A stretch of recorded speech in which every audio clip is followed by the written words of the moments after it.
Hello, good afternoon বন্ধুরা। আজকে দেখো আমি এই যে কতগুলো সবজি আনা হয়েছে বাজার থেকে। এই যে আজকে আমি কি রান্না করি তুমি দেখো।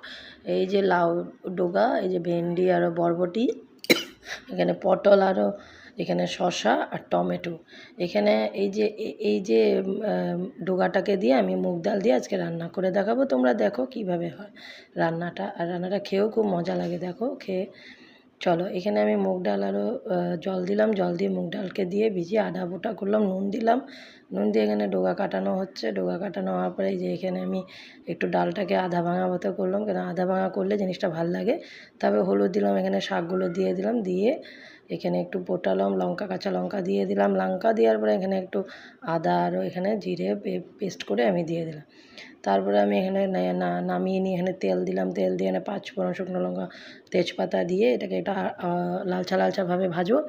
ভেজে নিয়ে তারপরে আমি এখানে দিয়ে দেবো ডালটাকে। ডালটা যখন হয়ে যাবে মোটামুটি করে, ওখানে আমি একটু দিয়ে দেবো চিনি, তারপরে দেবো আমি একটু ঘি। এই রান্নাটা খেয়ে দেখবেন, এটা নিরামিষও হয়, ইসেও হয়, আমিষও হয়, খেয়ে খুব মজা লাগে।